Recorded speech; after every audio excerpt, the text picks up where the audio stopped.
नमस्कार, सुप्रभात। न्यूज छत्तीसगढ़ में आपका बहुत बहुत स्वागत है। इससे पहले आप छत्तीसगढ़ के कौन से जिले से न्यूज को देख रहे हैं, कमेंट में हमें जरूर बताइए। साथ ही डेली अपडेट रहने के लिए चैनल को सब्सक्राइब जरूर करें। नवा रायपुर में खुलेगा छत्तीसगढ़ का पहला AI data centre park. CM Sai आज 3 मई को करेंगे भूमि पूजन। छत्तीसगढ़ की साय सरकार ने तकनीकी के क्षेत्र में बड़ी छलांग लगाई। नवा रायपुर में छत्तीसगढ़ का पहला एआई डेटा सेंटर पार्क खुलेगा। सीएम विष्णुदेव साय आज 3 मई को सुबह 11:30 बजे एआई डेटा सेंटर पार्क का भूमि पूजन करेंगे। इस अवसर पर वाणिज्य, उद्योग एवं श्रम मंत्री लखनलाल देवांगन, वित्त, आवास और पर्यावरण मंत्री ओपी चौधरी मौजूद रहेंगे। अब बिलासपुर में होगी कांग्रेस की संविधान बचाओ रैली। 8 मई को सचिन पायलट होंगे शामिल। संविधान बचाओ रैली के लिए कांग्रेस ने नई तारीख और जगह का ऐलान कर दिया है। ये रैली अब 8 मई को बिलासपुर में आयोजित की जाएगी, जिसमें पार्टी के प्रदेश प्रभारी सचिन पायलट शामिल होंगे। पहले यह आयोजन 25 अप्रैल को दुर्ग में किया जाना था, लेकिन जम्मू कश्मीर के पहलगाम में हुए आतंकी हमले के कारण इसे स्थगित कर दिया गया था। अब कांग्रेस ने रैली के लिए नई जगह में कार्यक्रम की तैयारी शुरू कर दी है। 3 स्कूल का पंजीयन और 1191 आवेदन रद्द। 5 मई को निकलेगी आरटीई की लॉटरी। छत्तीसगढ़ के धमतरी जिले में आरटीई में पहले चरण में प्रवेश के लिए 1066 सीट्स के विरुद्ध शिक्षा विभाग को 3449 अधिक आवेदन प्राप्त हुआ है। स्क्रूटनी के बाद 1191 आवेदन रद्द कर दिए गए। 5 मई को लॉटरी निकालकर चयनित बच्चों को स्कूल में प्रवेश दिलाया जाएगा। इधर आवेदन रद्द होने से पालकों की चिंता बढ़ गई है। अवकाश के दिन भी खुली रहेगी लाइब्रेरी, कर्मचारियों की लगेगी ड्यूटी। छत्तीसगढ़ के जशपुर नगर जिले में कलेक्टर रोहित व्यास के निर्देशानुसार छात्रों को प्रतियोगिता परीक्षा की तैयारी सहित अन्य पढ़ाई की सुविधा उपलब्ध कराने हेतु जिला ग्रंथालय ग्रीष्मकालीन अवकाश में भी खुले रहेंगे। आदेश के अनुसार विकासखंड शिक्षा अधिकारी ने ग्रंथालय जशपुर में पालीवार ड्यूटी करने हेतु 12 कर्मचारियों की ड्यूटी लगाई है। जीएसटी कलेक्शन में छत्तीसगढ़ फिर आगे। छत्तीसगढ़ ने फिर एक और उपलब्धि हासिल की। अप्रैल 2025 में वस्तु एवं सेवा कर संग्रहण में देश के अग्रणी राज्यों की सूची में शुमार हो गया है। छत्तीसगढ़ ने 4135 करोड़ का जीएसटी संग्रहण कर देश के शीर्ष 15 राज्यों की सूची में अपनी जगह बनाई। जीएसटी संग्रहण के मामले में छत्तीसगढ़ ने केरल, पंजाब, बिहार, खनिज संसाधनों से भरपूर झारखंड जैसे राज्यों को पछाड़ दिया है। जगदलपुर में मल्टी लेवल पार्किंग बनेगी, सड़कें चौड़ी होंगी, बस स्टैंड का आधुनिकीकरण, तालाबों के संरक्षण में खर्च होंगे 20 करोड़। जगदलपुर नगर निगम का पहला बजट पेश हुआ। महापौर संजय पांडे ने राम राम जय श्री राम के उद्घोष के साथ साल 2025-26 का बजट प्रस्तुत किया। शहर का सौंदर्यीकरण, प्रमुख मार्गों का चौड़ीकरण, निर्माण कार्य के लिए बजट में विशेष प्रावधान किए गए हैं। शहर में बस स्टैंड का आधुनिकीकरण किया जाएगा, मल्टी लेवल पार्किंग बनाई जाएंगी। दृष्टि श्रवण बाधित छात्रों के लिए घर और स्कूल आने जाने के लिए फ्री बस सेवा। छत्तीसगढ़ के मुख्यमंत्री विष्णुदेव साय ने अपने निवास परिसर से दृष्टि और श्रवण बाधित बच्चों को एक बड़ी सौगात दी। सीएम साय ने 2 विशेष बसेस को हरी झंडी दिखाकर रवाना किया। ये बसेस रायपुर और बिलासपुर स्थित शासकीय दृष्टि और श्रवण बाधित विद्यालयों में अध्ययनरत डे स्कॉलर बच्चों को प्रतिदिन निःशुल्क घर से स्कूल और स्कूल से घर तक पहुंचाएगी। नीट यूजी 4 मई को सिर्फ सरकारी संस्थानों में ही बनेंगे सेंटर। नीट यूजी की परीक्षा में गड़बड़ियां रोकने के लिए इंतजाम और पुख्ता कर दिए गए हैं। जिस विद्यार्थी ने फॉर्म भरा वही परीक्षा हॉल में दाखिल हो और पूरे समय पर्चा हल करे, ये सुनिश्चित करने के लिए आवेदन में लगाए गए फोटो, परीक्षा केंद्र में लिए गए फोटो और सीसीटीवी फुटेज से 15 मिनट के फोटो का मिलान किया जाएगा।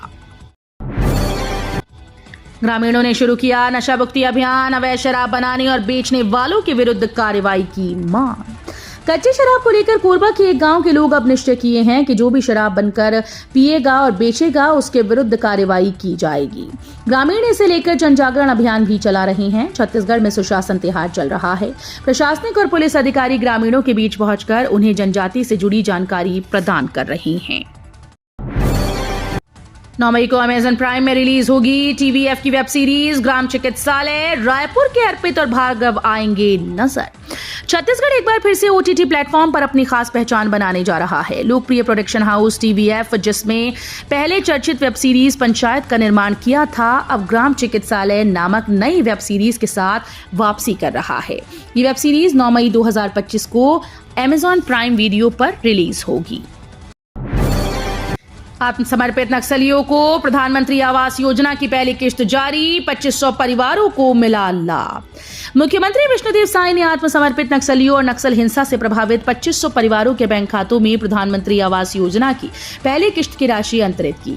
उन्होंने मंत्रालय में वर्चुअली आयोजित कार्यक्रम में आवास निर्माण की पहली किस्त प्रति परिवार 40-40 हजार रुपए के मान से कुल 10 करोड़ रुपए हितग्राहियों के खातों में अंतरित किए।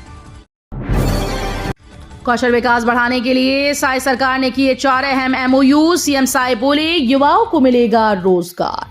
छत्तीसगढ़ के सीएम विष्णुदेव साय प्रदेश के युवाओं का कौशल निखारने के लिए लगातार कार्य कर रहे हैं। इस कड़ी में शुक्रवार को रायपुर 4 महत्वपूर्ण समझौता ज्ञापनों पर हस्ताक्षर किए गए।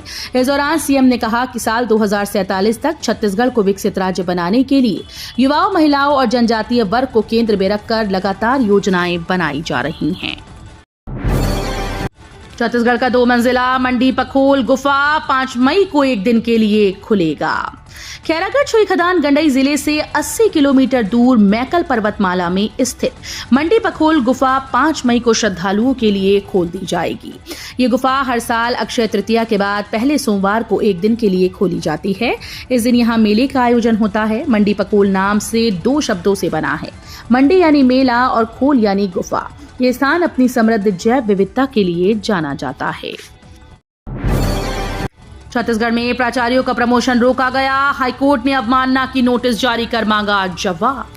छत्तीसगढ़ में हाईकोर्ट ने प्राचार्यों के प्रमोशन आदेश पर रोक लगा दी। पूर्व में हाईकोर्ट ने स्थगन दिया था। इसके बाद भी स्कूल शिक्षा विभाग ने आदेश को दरकिनार करते हुए पदोन्नति दी थी, जिस पर नाराज हाईकोर्ट ने इसे न्यायालय की अवमानना मानते हुए राज्य सरकार को नोटिस जारी कर जवाब मांगा। उल्लेखनीय है कि प्रकरण की पिछली सुनवाई के दौरान राज्य सरकार ने कोर्ट को आश्वस्त किया था कि सुनवाई और कोर्ट के फैसले से पहले प्रमोशन लिस्ट जारी नहीं की जाएगी। शराब के नशे में आरक्षक ने किया हंगामा, एसपी ने किया निलंबित। शहर में शराब के नशे में हंगामा करना पुलिस आरक्षक को महंगा पड़ गया। सूचना पर संज्ञान लेते हुए एसपी धर्मेंद्र सिंह ने तत्काल प्रभाव से आरक्षक को निलंबित कर दिया। शहर भ्रमण के दौरान एक जागरूक नागरिक ने ये सूचना दी कि एक आरक्षक शराब के नशे में ड्यूटी कर रहा है। सूचना को गंभीरता से लेते हुए पुलिस अधीक्षक ने त्वरित संज्ञान लेकर जांच कराई। राजनांदगांव निगम का 696 करोड़ का बजट पेश। नालंदा परिसर आवास योजना और वाटर ट्रीटमेंट प्लांट पर विशेष फोकस। राजनांदगांव नगर पालिका निगम के महापौर मधुसूदन यादव ने वित्तीय वर्ष 2025-26 का बजट पेश किया। इस बजट में कुल 696 करोड़ 70,50,000 रुपए का व्यय प्रस्तावित है। कुल आय 696 करोड़ 47,55,000 रुपए अनुमानित। बजट में 22,95,000 रुपए का घाटा प्रस्तावित है। बालोद में वन विभाग की छापेमारी। प्रतिबंधित लकड़ियों के साथ देवांगन सॉमिल सील। बालोद जिले के गुंडरदेही ब्लॉक के ग्राम कांदुल में स्थित देवांगन सॉमिल में वन विभाग ने छापेमारी कर बड़ी कार्रवाई की। निरीक्षण के दौरान मिल में प्रतिबंधित लकड़ियां पाए जाने पर वन विभाग ने मिल को सील कर दिया। उप वन मंडल अधिकारी डिम्पी बैंस ने बताया कि छापेमारी में 5.5 घन मीटर प्रतिबंधित काष्ठ जब्त किया गया, जिसे वन मंडल कार्यालय लाया गया है। वन विभाग की लगातार कार्रवाई के बावजूद बालोद जिले में प्रतिबंधित लकड़ियों की कटाई रुकने का नाम नहीं ले रही। ग्रामीण महिलाएं जैविक खेती से बन रही आत्मनिर्भर। कोरिया जिले के सोनहत विकासखंड के छोटे से गांव की 20 महिलाएं जैविक खेती के माध्यम से आत्मनिर्भरता की मिसाल बन चुकी हैं। स्व सहायता समूह की इन महिलाओं ने उद्यानिकी विभाग और जिला प्रशासन के सहयोग से 50-50 डिसमिल भूमि पर लौकी, करेला और 1-1 एकड़ में मिर्ची और टमाटर की जैविक खेती कर रही हैं, बिना किसी रासायनिक खाद और कीटनाशक के उगाई गई। विष्णुदेव साय सरकार मेरानिया परिवार को देगी 20 लाख रुपए। पहलगाम आतंकी हमले में हुए थे दिवंगत। जम्मू कश्मीर के पहलगाम में आतंकी हमले में दिवंगत रायपुर के दिनेश मेरानिया के परिवार को साय सरकार 20 लाख रुपए की आर्थिक सहायता प्रदान करेगी। मुख्यमंत्री विष्णुदेव साय ने जम्मू कश्मीर के पहलगाम में 22 अप्रैल को हुए आतंकी हमले में मेरानिया की हत्या की दुर्भाग्यपूर्ण घटना को अत्यंत पीड़ादायक बताते हुए इसे प्रदेश के लिए एक अपूरणीय क्षति बताया। छत्तीसगढ़ के युवाओं को शानदार मौका। सुशासन फेलोशिप शुरू। छत्तीसगढ़ सरकार ने राज्य के युवाओं को शासन और नीति निर्माण की प्रक्रिया से जोड़ने के लिए एक ऐतिहासिक पहल करते हुए मुख्यमंत्री सुशासन फेलोशिप कार्यक्रम की शुरुआत की है। ये कार्यक्रम भारतीय प्रबंधन संस्थान रायपुर और छत्तीसगढ़ सरकार के सुशासन और अभिसरण विभाग के सहयोग से चलाया जाएगा। खेलो इंडिया यूथ गेम्स 2025 में भाग लेंगे छत्तीसगढ़ के 12 मल्लखंब खिलाड़ी। खेलो इंडिया यूथ गेम्स 2025 बिहार के बोधगया में 4 से 15 मई तक आयोजित होगी। इस प्रतियोगिता में छत्तीसगढ़ के 12 मल्लखंब खिलाड़ी शामिल होंगे। इन खिलाड़ियों में नारायणपुर जिले के 9 मल्लखंब खिलाड़ी शामिल हैं। ये सभी खिलाड़ी अबूझमाड़ मल्लखंब और स्पोर्ट्स एकेडमी से जुड़े हैं। आज शपथ लेंगे छत्तीसगढ़ रजककार विकास बोर्ड के नवनियुक्त अध्यक्ष प्रहलाद रजक। मुख्यमंत्री विष्णुदेव साय आज 3 मई को राजधानी रायपुर के पंडित जवाहरलाल नेहरू चिकित्सा महाविद्यालय के अटल बिहारी वाजपेयी सभागृह में छत्तीसगढ़ रजककार विकास बोर्ड के नवनियुक्त अध्यक्ष प्रहलाद रजक के पदभार ग्रहण व अभिनंदन समारोह में मुख्य अतिथि के रूप में शामिल होंगे। आदिम जाति विकास मंत्री रामविचार नेताम कार्यक्रम की अध्यक्षता करेंगे। कांग्रेस भवन नवनिर्माण के लिए तोड़फोड़ शुरू, व्यापारियों का स्टे हुआ खारिज। शहर के जय स्तंभ चौक स्थित कांग्रेस भवन के जर्जर स्ट्रक्चर को तोड़ने के लिए कांग्रेस कमेटी के द्वारा शुक्रवार सुबह तोड़फोड़ की कार्रवाई शुरू कर दी गई। तोड़फाड़ करने वाले लेकर लंबे समय से कांग्रेस भवन की दुकानों में स्थापित व्यापारियों और कांग्रेस के बीच विवाद चल रहा था।